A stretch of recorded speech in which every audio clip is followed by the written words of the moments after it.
Ladies and gentlemen, hello, welcome back to my channel. So in this video, let's read on Disappearance of Theo Hayez. So Theo was a 18 years old young man from Belgium who disappeared in Australia, somewhere on a beach side, closer to the cliffs. At least this is the last point which his phone led. Alright, so let's have a look what really happened with Theo, how exactly he disappeared, where did he go. Let's see all the energies surrounding him that night.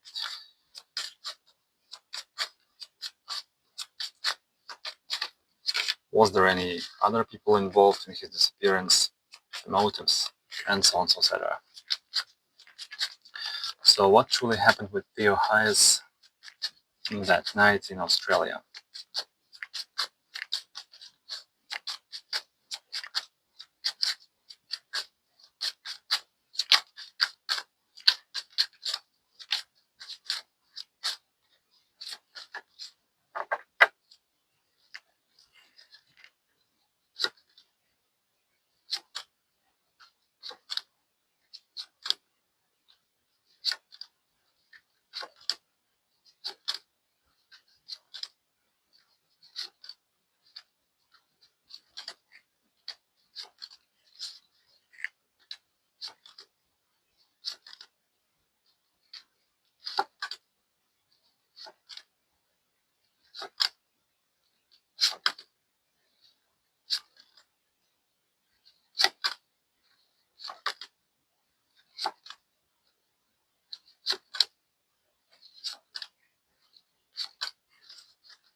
So it feels as if Theo's final night was shaped by a chain of small uh, sub, subtle decisions. The king that don't look dangerous, pardon, not king, but the kind that don't look dangerous until it's too late. Something drew him off the usual path, almost like he was following a signal or a suggestion he didn't fully recognize.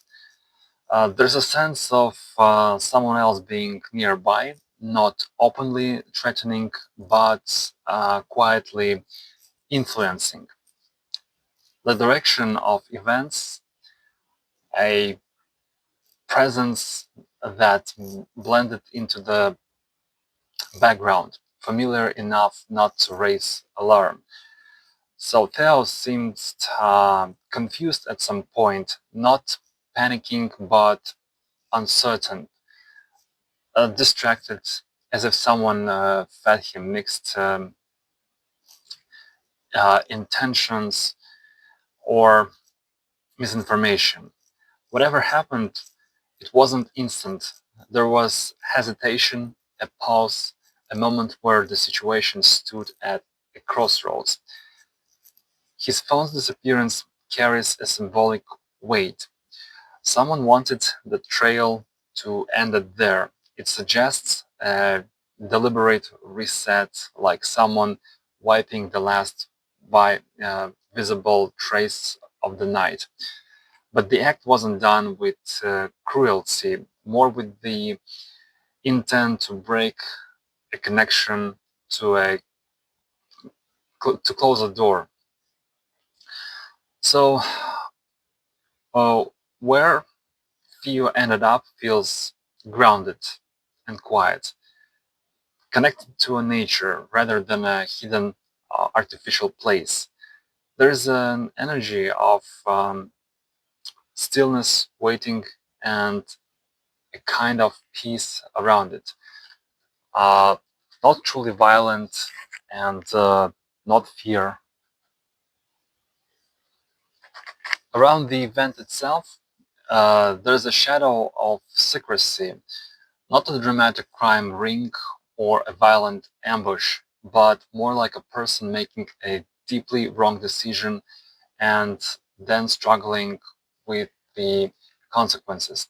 Someone young or emotionally impulsive, someone who didn't plan harm but created it through um, instability and fear.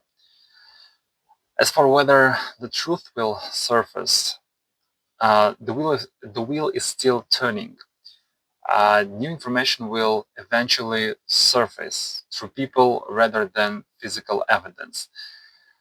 Conversations, confessions, or unexpected leads. The case isn't closed energetically. It's still active, still shifting. The final message from Theo's spirits, from Theo's spirit, is firm and bright. Stand your ground, keep seeking the truth, and don't let the official version silence your instincts. Um, he encourages persistence, leadership, and the courage to question. His energy pushes forward, urging people not to give up and not to allow the story fade. Okay, so now I'm gonna quickly look on that person who was with Theo, because I feel strongly presence of some young person. Just let me draw some more cards on his appearance.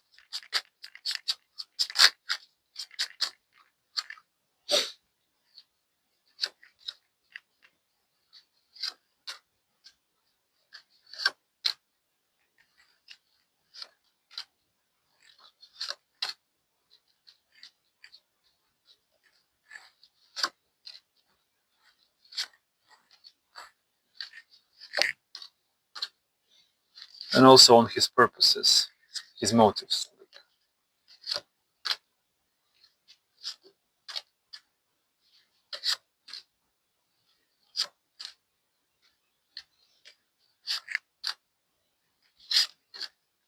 Mhm. All right, just give me one more quick moment. So yeah, there's a sense of a young man, not a stranger who suddenly appeared out of nowhere, but someone who blended effortlessly into the environment. He feels local, comfortable in Byron Bay's atmosphere. Someone who knows the hidden path, the cliffs, the shortcuts, and the place where people drift late at night. His energy is restless, almost volatile, like someone who carries a storm inside and tries to mask it. He's pretending like being helpful. On the so on the surface, he gives off calm, friendly vibes. The type who smiles quickly, talks lightly, and doesn't raise suspicion. But underneath, there's an unsettled heaviness, a kind of inner conflict he doesn't fully control. Physically, he comes through as a lean rather than muscular, medium height, moving quickly and lightly. Maybe a little bit like like an artist, like a movie actor. I'm capturing that kind of vibes from him.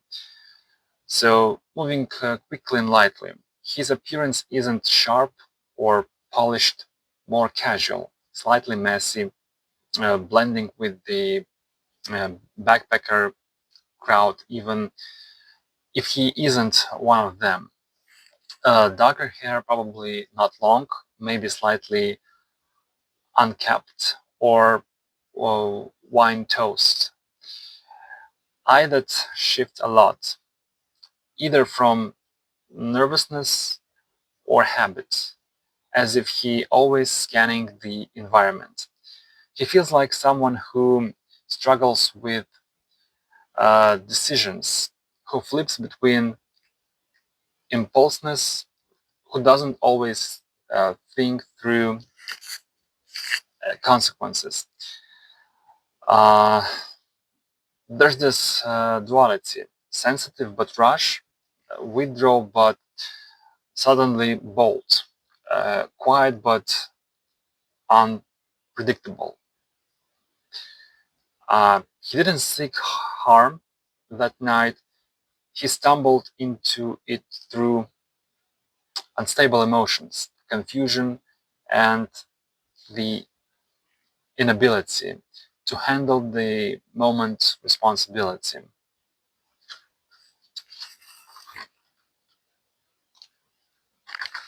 And how he ended up with Theo feels very,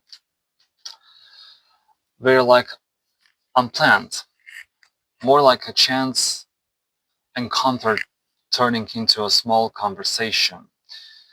Then walking together in the same direction. It wasn't moleculous at first, more like curiosity, loneliness, or an attempt to connect. But something shifted. Tension, misunderstanding, or panic changed the tone. His energy uh, spiralated, spiralated, spiralate. I hope I choose the correct word. Okay, so energy like twisting and shifted, like when things got out of control, leaving him overwhelmed and scared. He carries guilt even now, like a weight he can't put down. Not the coldness of someone hiding a crime, but uh, the shame of someone who made a devastating mistake and then uh, retreated into a silence. And yeah, also that cap which was found in the forest, this cap also was staged, like planned by this person sometime after, and also phone disappeared with this guy. So yeah, he took his phone, and pretty much that's it. What I can tell about this story, what I saw here. Thank you guys so much for watching. Please subscribe to my channel, hit likes, write your comments, post notification bell. Stay cool, stay safe, and see you guys very soon in the next investigation videos. Bye for now.